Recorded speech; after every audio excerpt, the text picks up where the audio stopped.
Assalamualaikum warahmatullahi wabarakatuh. Semangat pagi rekan-rekan PPL. Semoga selalu sehat dan semangat. Pada kesempatan yang berbahagia ini, saya Andini Andantiasonya, peserta Latsar CPNS Kabupaten Tanah Tidung Angkatan 40 ingin menyampaikan beberapa hal mengenai metode dan materi penyuluhan. And I hope you guys enjoy it. Sebelum membahas lebih jauh, rekan-rekan tahu nggak apa yang dimaksud dengan penyuluh pertanian? Berdasarkan Permentan Nomor 35 Tahun 2009, penyuluh pertanian adalah jabatan fungsional yang memiliki ruang lingkup, tugas, tanggung jawab, dan wewenang untuk melakukan kegiatan penyuluhan pertanian yang diduduki oleh PNS dengan hak dan kewajiban yang diberikan secara penuh oleh pejabat yang berwenang. Penyuluh pertanian sendiri dibagi menjadi dua, yaitu penyuluh pertanian terampil dan penyuluh pertanian ahli. Sedangkan penyuluhan pertanian adalah proses pembelajaran bagi pelaku utama serta pelaku usaha agar mereka mau dan mampu menolong dan mengorganisasikan dirinya dalam mengakses informasi pasar, teknologi, permodalan, dan sumber daya lainnya sebagai upaya untuk meningkatkan produktivitas, efisiensi usaha, pendapatan, dan kesejahteraannya. Siapa sih yang dimaksud dengan pelaku utama? Pelaku utama adalah petani, pekebun, peternak, dan beserta keluarga intinya. Sedangkan pelaku usaha adalah perorangan warga negara Indonesia atau korporasi yang dibentuk menurut hukum di Indonesia yang mengelola usaha pertanian. Sebagai penyuluh pertanian, rekan-rekan tentu sudah tahu tugas pokok penyuluh pertanian berdasarkan Peraturan Menteri Pertanian Nomor 35 Tahun 2009 tentang petunjuk teknis pelaksanaan jabatan fungsional penyuluh pertanian dan angka kreditnya. Tugas pokok penyuluh pertanian yaitu melakukan kegiatan persiapan penyuluhan pertanian, pelaksanaan penyuluhan pertanian, evaluasi dan pelaporan, serta pengembangan penyuluhan pertanian. Dalam penyuluhan pertanian, tentu rekan-rekan PPL perlu mengetahui metode penyuluhan pertanian. Metode penyuluhan pertanian adalah cara penyampaian materi penyuluhan pertanian oleh penyuluh pertanian kepada petani beserta anggota keluarganya, baik secara langsung maupun tidak langsung. Adapun tujuan pemilihan metode penyuluhan adalah agar penyuluh pertanian dapat menetapkan suatu metode atau kombinasi beberapa metode yang tepat dan agar kegiatan penyuluhan pertanian yang dilaksanakan dapat menimbulkan perubahan yang dikehendaki, yaitu perubahan perilaku petani dan anggota keluarganya dapat berdaya guna dan berhasil guna. Efektivitas penyuluhan pertanian ditentukan oleh komponen-komponen dalam sistem penyuluhan pertanian, di antaranya yaitu bagaimana memilih metode penyuluhan pertanian yang baik. Metode yang efektif harus dipilih dan ditetapkan berdasarkan karakteristik sasaran, sumber daya yang dimiliki, materi, dan tujuan yang ingin dicapai.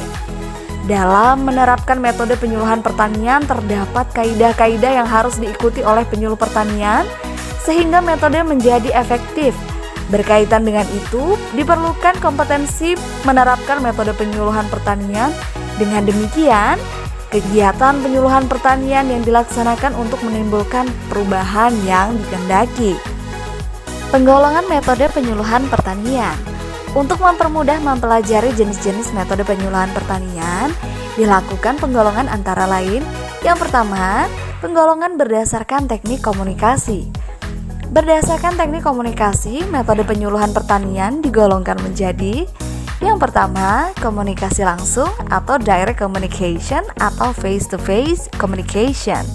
Contohnya, obrolan di sawah, obrolan di balai desa, obrolan di rumah, telepon atau HP, kursus tani, demonstrasi karya wisata, pameran, dan lain-lain. Yang kedua, komunikasi tidak langsung atau indirect communication. Contohnya, publikasi dalam bentuk cetakan, poster, siaran radio atau TV, pertunjukan film atau video, dan melalui media sosial. Jadi, dalam kegiatan komunikasi tidak langsung, pesan disampaikan melalui perantara atau media. Yang kedua, penggolongan berdasarkan jumlah sasaran. Berdasarkan jumlah sasaran yang dicapai, metode penyuluhan pertanian digolongkan menjadi: yang pertama, pendekatan perorangan. Contohnya kunjungan rumah, kunjungan usaha tani, surat menyurat, dan hubungan telepon. Yang kedua, pendekatan kelompok. Contohnya diskusi dengan kelompok tani, demonstrasi cara atau hasil, karya wisata, temu lapang, temu usaha, dan kursus tani. Yang ketiga, pendekatan massal. Contohnya pameran, pemutaran film, pemasangan poster, pemasangan spanduk, dan penyebaran bahan bacaan seperti folder, leaflet, liptan, dan brosur. Adapun jenis-jenis metode penyuluhan pertanian, yang pertama, anjang sono. Anjang sono atau kunjungan merupakan kegiatan penyuluhan pertanian yang dilakukan secara langsung kepada sasaran. Kunjungan dapat dilakukan ke tempat sasaran, yaitu lahan usaha tani atau ke rumah, berupa pendekatan perorangan. Selain itu, apabila penyuluh melakukan kunjungan pada kelompok tani, disebut pendekatan kelompok. Dan jika penyuluh memberikan ceramah kepada sasaran yang jumlahnya banyak dan heterogen, disebut pendekatan kelompok. Yang kedua, demonstrasi.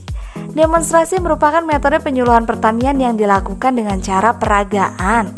Kegiatan demonstrasi dilakukan dengan maksud agar memperlihatkan suatu inovasi baru kepada sasaran secara nyata atau konkret. Melalui kegiatan demonstrasi, sasaran atau audiens diajarkan mengenai keterampilan, memperagakan cara kerja atau teknik-teknik baru, termasuk keunggulannya untuk menyempurnakan cara lama.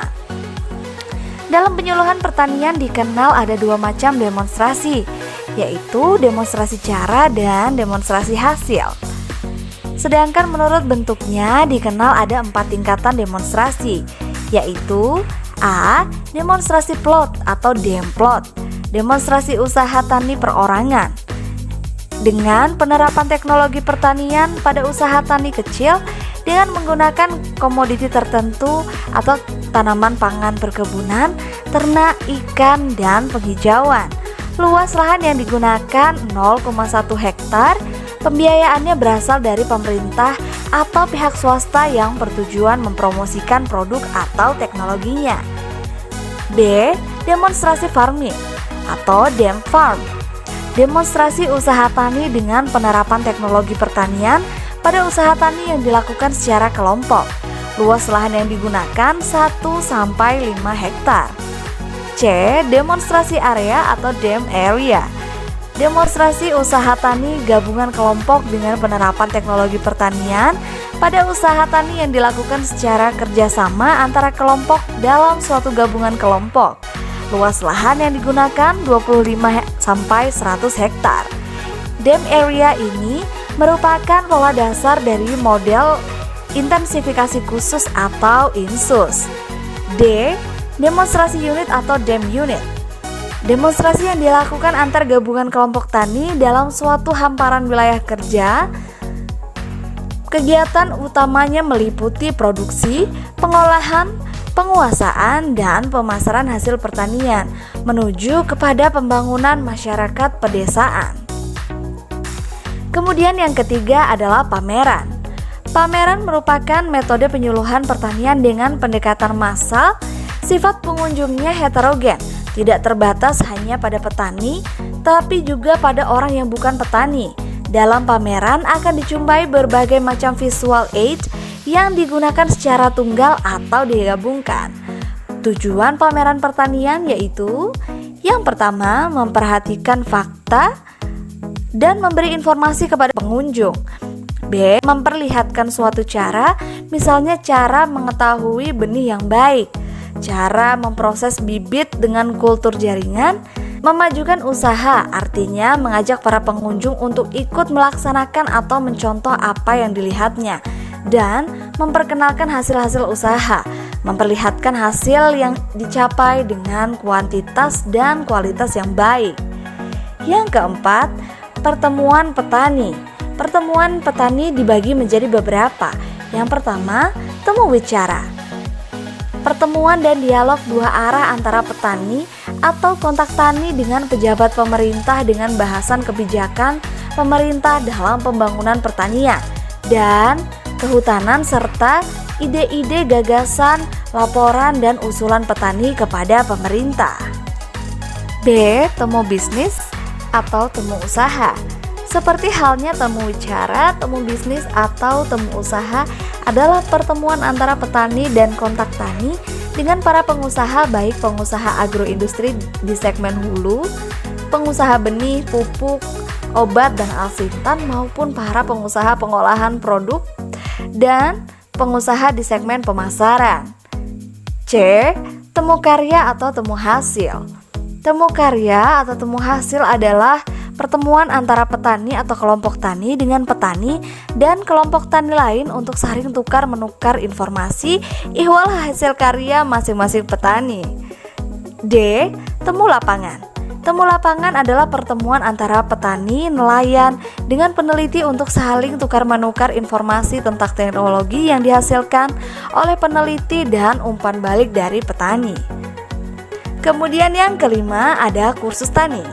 Kursus tani adalah kegiatan belajar dan mengajar bagi para petani dalam waktu tertentu dengan tujuan meningkatkan pengetahuan dan keterampilan petani. Dan yang terakhir, yang keenam adalah mimbar sarasehan.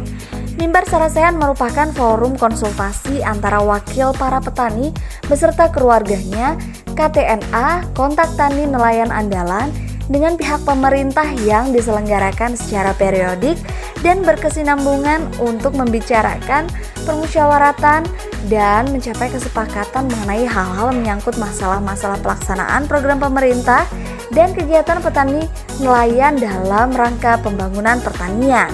Dengan dipahaminya metode pertanian sehingga diharapkan proses penyuluhan dapat berjalan sesuai harapan dan berdasarkan karakteristik sasaran, sumber daya yang dimiliki, materi, serta tujuan yang ingin dicapai. Gimana rekan-rekan PPL, udah paham kan mengenai metode penyuluhan pertanian dan bagaimana cara memilihnya? Besar harapan saya setelah ini rekan-rekan PPL dapat menerapkannya dalam pelaksanaan penyuluhan pertanian. Saya Andini Andantiasonya mohon pamit undur diri. Sampai ketemu di kesempatan selanjutnya. Assalamualaikum warahmatullahi wabarakatuh.